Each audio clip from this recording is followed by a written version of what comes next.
Greetings everyone, welcome back to Taoist Magick. I'm shaking things up a little bit here. In this video, I won't be talking about any particular spell like I usually do. Rather, I will be analyzing and explaining the foundational book of Taoism, the Daodejing. From a magician's perspective, it is the fundamental text for religious and philosophical Taoist practice. The book is traditionally credited to the famous father of Taoism, Lao Tzu. Believed to have been published in the 4th century BC, and it was first translated into English in 1868, so not that long ago really. Now, the Daodejing hasn't just influenced Taoism, but Buddhism, Confucianism, and legalism. It has inspired poets, painters, generals, businessmen, you name it, and of course, some ceremonial occultists. Compared to many other religious texts, the Daodejing is not a long book by any means. It's broken up into 81 short chapters, very short. In this video, I won't be questioning the authenticity of whether or not Lao Tzu actually wrote the book. I want to dissect the cryptic, poetic, often contradictory words within the teachings, and to see how and if they apply to ritual magic. As soon as you open up the book, you are greeted with this famous passage. The Tao that can be spoken of is not the constant Tao. This quote has become famous not just in China or in Taoism, but pretty much all over the world. It's a universally well-known quote. It goes on to say, "The name that can be named is not the constant name. Nameless is the origin of heaven and earth." So as soon as you start reading, the book tells you the Tao is undefinable. It is inexplicable and enigmatic. As soon as you try to define it, you immediately fail because the act of defining goes against the Tao. I always like to explain it like this. You know when you have that dream where you are falling, and as you fall, you always believe you will hit the ground. Just before you hit the ground, you wake up and the ground disappears from your reality. When you try to reach out to grasp the Tao, you get so close to it, believing that you've got it, and the moment that you try to catch it, it slips away and escapes you. Again and again, you attempt it, and the outcome is always the same. The word Tao means way or road or path.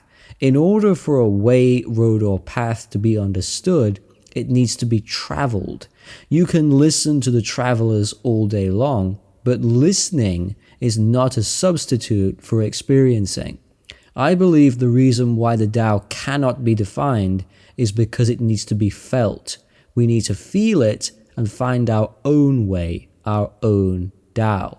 The book continues, "The named is the mother of all things. Thus, the constant void enables one to observe the true essence. The constant being enables one to see the outward manifestations. These two come paired from the same origin.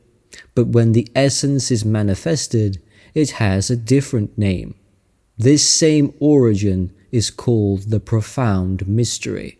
So in chapter 1, we have established this Tao is a mystery. It cannot be known, and to know it is to fool yourself into thinking that you do. I've heard it being called the great unknowable. And that's another good way of putting it, in my opinion. Now, you might be thinking, well, if I can't know it, how does it serve me? It goes back to the point of feeling and thinking. You don't have to know something to experience it, to feel it. Like falling in love for the first time. The very first time you fell in love, did you know it? You may have heard people talking about it and explaining it, and then bam, it hits you, and all of the words fail to prepare you for the emotions, and key word here, experiences. Sometimes words fall short and they just don't work, and people cling to them as a way of replacing their lack of real-world experiences. Some people try to fill in the gaps this way, and it only leads to unnecessary complexity. My spiritual teacher and main inspiration, Zhuge Liang, otherwise known as Kong Ming, said something that relates to this in Romance of the Three Kingdoms. He was having a debate with a bunch of stuck-up scholars from the Wu Kingdom, and he said to them, "Thousands of words flow from their pens, but there is not a solid idea in their hearts." Basically, if your foundation is built upon impractical, theoretical knowledge, and your whole life is mere sophistry, then I don't think that's very beneficial. This is why they say be grounded. Another way to explain this: have you seen the movie Good Will Hunting with Robin Williams and Matt Damon?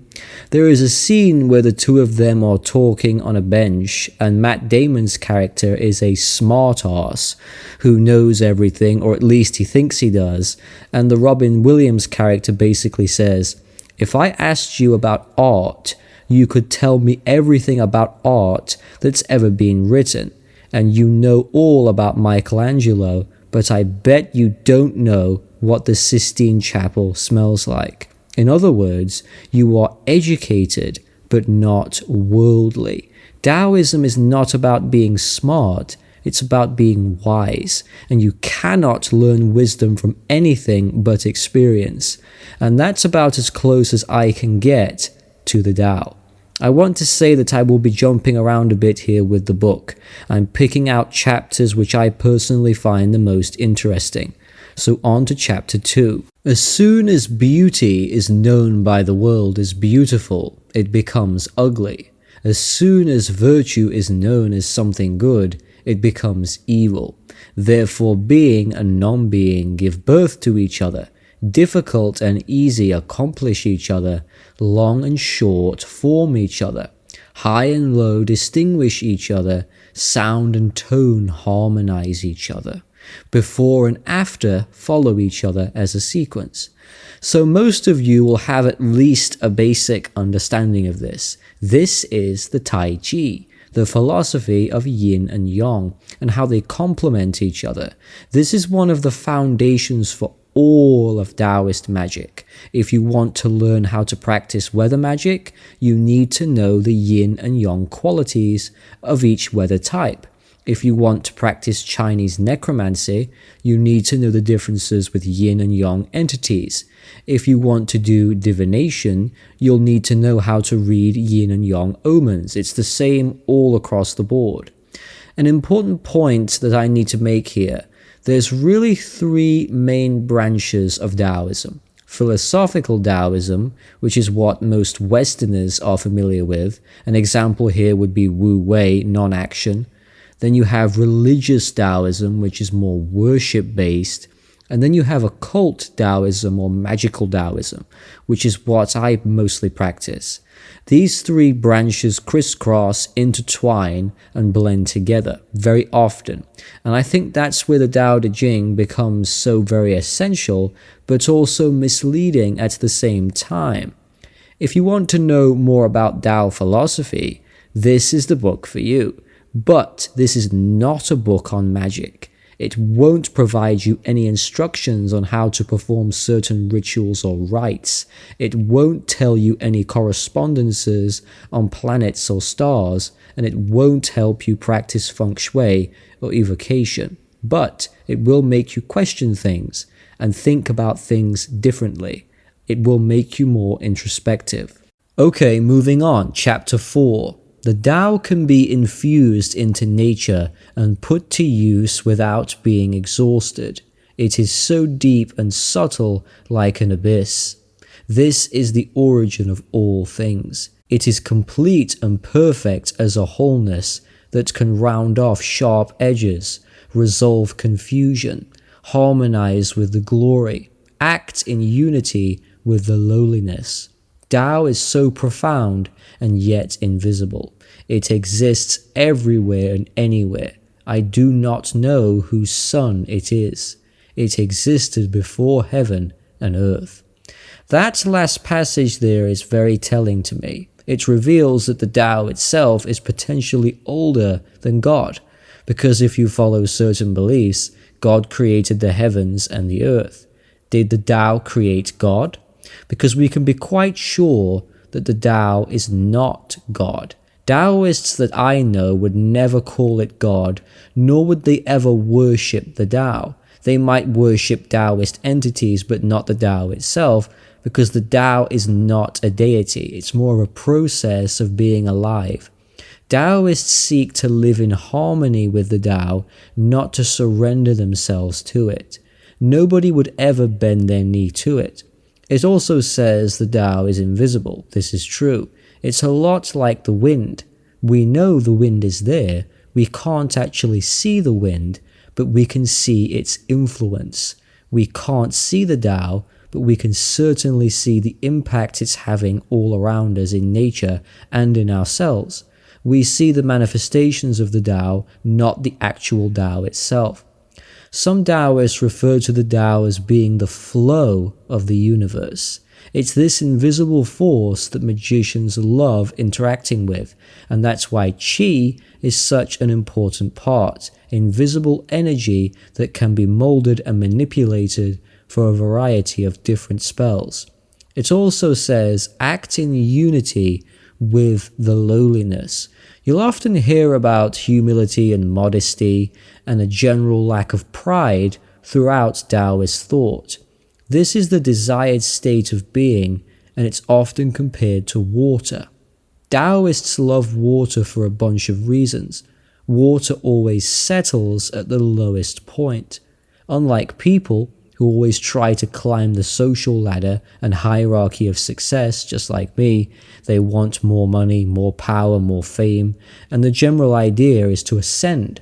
Water, on the other hand, will always travel to the lowest area naturally, and this is quite an attractive trait for followers of the Tao. This idea of lowliness is in contrast to what some of the left-hand path communities think, where they will speak about spiritual ascension and sometimes the act of becoming a god, not naming any names here. Now, Taoist philosophy is all about lowliness and humbleness, but Taoist magic is not so concerned with it. The magical side includes skills such as the invisibility spell, walking through walls, becoming an immortal, weather magic, communication with powerful spirits, wealth enhancement, etc. So these are all practices that transform the ordinary man and woman into a very powerful being, effectively becoming a sorcerer. And in order for an arcane artist to be successful, they need a healthy balance of pride and humility. Taoist magic is larger than life, and if you approach it from a meek, lowly, overly modest level, you won't get a single spell to work. Because in order for anything to work in this system, you must believe in your own capabilities as a magician. If you walk into high magic with a low opinion of yourself, forget it. If you walk onto my altar of the 7 stars, acting all meek and unassuming, the spirits that I work with will laugh at you, because with that mindset you have no authority, no command. Part of ritual magic is not letting spirits push you around.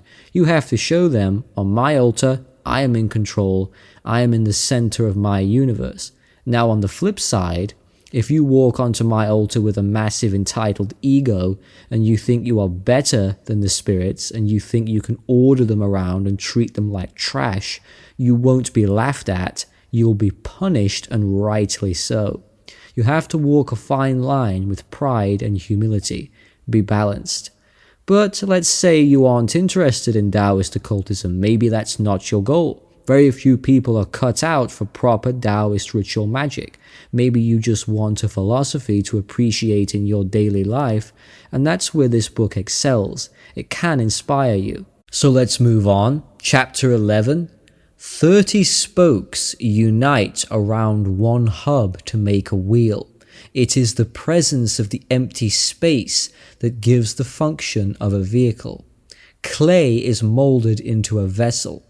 It is the empty space that gives the function of the vessel. Doors and windows are chiseled out to make a room. It is the empty space in the room that gives it its function. Therefore, something substantial can be beneficial, while the emptiness of the void is what can be utilized. This is a reoccurring theme in Taoism: empty spaces and emptiness. The usefulness of a cup or vase is the emptiness of it. This carries over to ritual magic. One of the reasons why magicians fast before some rituals, aside from showing dedication and commitment, is reaching the desired state of emptiness. Ancient Taoists had the perspective that food was grounding. It was like an anchor weighing down the magician, and the belief is, eating a full meal before meditation or ritual, the meal itself would steal and absorb most of the energy inside of the magician, and very little magic would be accomplished. In some cases, this is actually useful. Some traditions encourage Taoists to eat before spiritual work because the food will act as a barrier, closing off energy that you don't need or don't want. However, for most rites of high magic, it's better to practice with emptiness. This empty state encourages what the Taoists call a yearning or a hunger. These feelings can be transformed internally, and these transformations allow channels in the body to be opened up, where the magician can access life force energy, very potent qi. In other words, only when you are empty can you become full once again. Chapter 7. Heaven is everlasting and earth enduring. The reason that they are everlasting is because they do not exist for themselves, hence they are long-lived. Although the saint puts himself last, finds himself in the lead. Although he is not self-concerned, finds himself accomplished. It is because he is not focused on self-interests and hence can fulfill his true nature. Okay, so now we've reached a point in the book where we can look at this true nature idea. We live in an age where you'll often hear people say, we've lost touch with who we really are, we have fallen out of favor with our true selves, and we've gotten off track.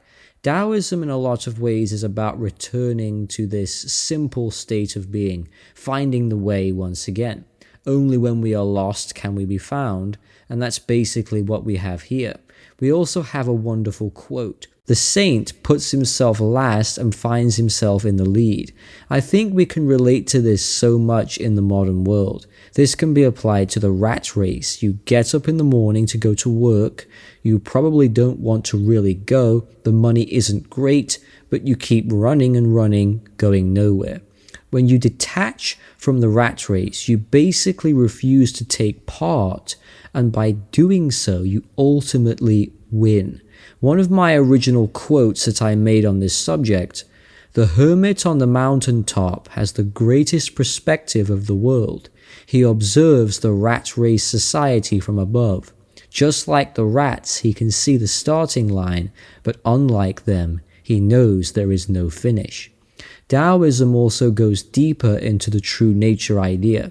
It also points towards what I said earlier: detachment from ego, letting go of the self, the concept of self-identity. So rather than looking at things on an individual level, look at things on an interconnected collective level and return back to the source, because everything living and non-living trace back to the Tao. So one way of returning to true nature is to detach from the ego. Okay, let's move on to another chapter. This will be the last one for this video. Throughout the Daodejing, one of the main themes is softness. So we've discussed emptiness. Let's look at the idea of the soft overcoming the hard. In chapter 78, it says, "There is nothing in this world that is softer and meeker than water.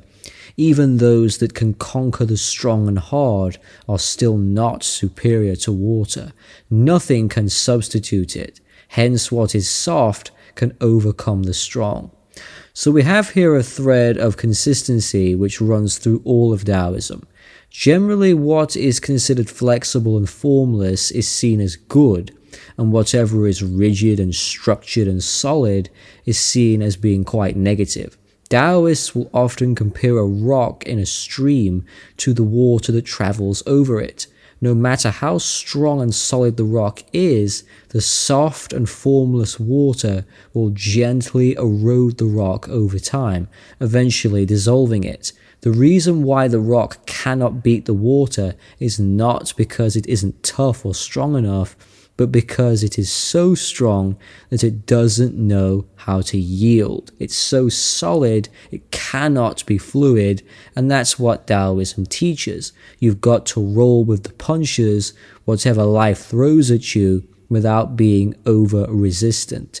If the strongest tree doesn't bend in the breeze, it will break in the wind. The lowly grass below knows how to yield, and despite its gentleness and perceived weakness, it can often survive the most intense storms, where many giant trees cannot. Just like what Bruce Lee said, be like water. So thanks for watching, everybody. Hope you've enjoyed this. Take care, and I'll be back soon.